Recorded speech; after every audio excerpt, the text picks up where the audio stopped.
Greetings and salutations, fellow humans. It's the 16th of October, 2025, and I am Thaddeus Satori.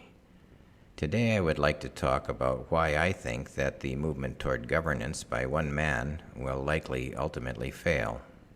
You can call it dictatorship, authoritarianism, totalitarianism, or whatever you like, but it always ends in failure because it goes against the very foundation of our success as a species: cooperation. Before I begin, though, I'd like to give a heads up on my perspective. For the past decades, I have tried to look at things as if I were an alien from another planet.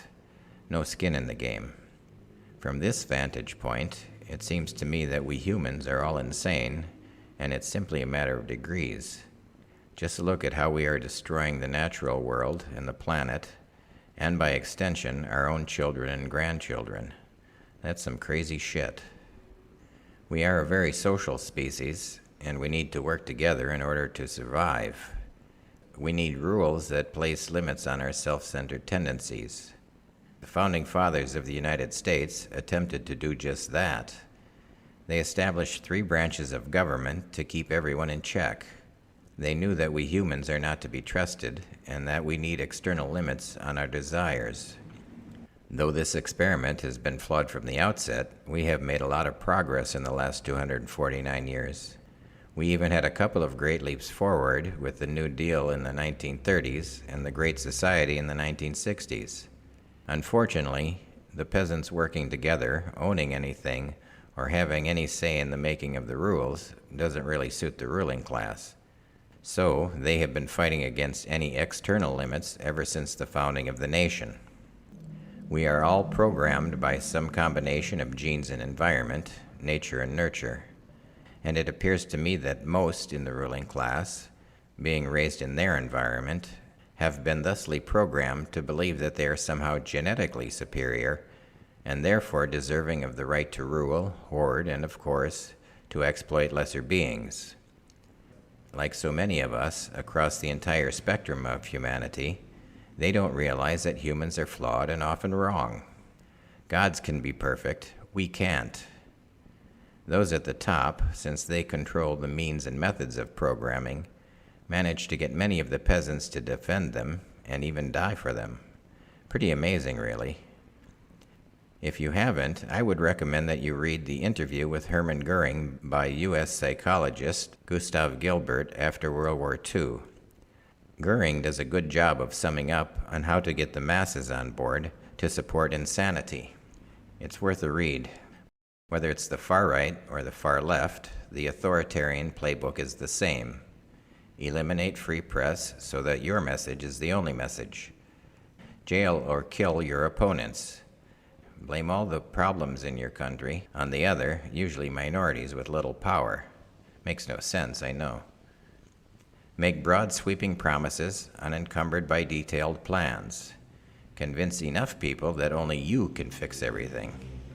And use the courts, police, and military as your personal tools. Sound familiar? There are many examples for why I think such a movement can't succeed, but I will focus on the relevant bits of the story of the Nazis in the 1930s and 40s. Of course, this same playbook was used in Stalin's Soviet Union, Mao's China, Franco's Spain, and Pol Pot's Cambodia. In modern times, we can see it being used in Putin's Russia, Erdogan's Turkey, Orbán's Hungary, Xi's China, and of course, Trump's America. As Mark Twain pointed out, quote, "History doesn't repeat itself, but it often rhymes," end quote. First, the leadership of the Nazis were a bunch of selfish bastards who actively undermined each other in order to be at the dear leader's right hand. Instead of uniting and working toward a common purpose, they were in it for themselves and often stabbed each other in the back. Next, they scapegoated the Jews and others who they viewed as subhumans. Some of the brightest minds in the country, who could have been of great assistance in their quest to conquer and control the world, were forced to flee or were simply killed. Getting rid of smart people is never a good way to begin. Third, since the Holodomor in 1932-33, when Stalin starved millions of Ukrainians to death, they naturally hated him. They weren't too keen on communism either. So, when the Germans rolled into Ukraine in 1941, they were welcomed as liberators. But because the Nazis had been programmed to believe that they were the superior race, their arrogance got the better of them. They raped, pillaged, burned, tortured, and killed. Wash, rinse, repeat in the Baltic states and elsewhere. This meant that instead of bringing millions of people on board to help in the fight against communism, the Nazis turned all these potential allies into enemies. Not a good strategy. The opposite was true of the Allies. People from all over the world united and worked toward one common goal: cooperation. And thus, should this current attempt at totalitarianism in the United States succeed, I reckon it's going to rhyme with all the other attempts that have been made throughout history. The sad part is, the longer this goes on, the more people will suffer and die. Throughout history, all attempts at one-man rule have caused untold misery and cost tens of millions of lives. Let's see if we can avoid the worst of it this time. Finally, with the No Kings protests coming up soon, I just want to say, don't despair. The vast majority of positive changes in any society have come as a result of the peasants staying focused and united. And since the powers that be have a firm monopoly on violence, peaceful protest and the quiet withdrawal of support are really the best and only ways to go.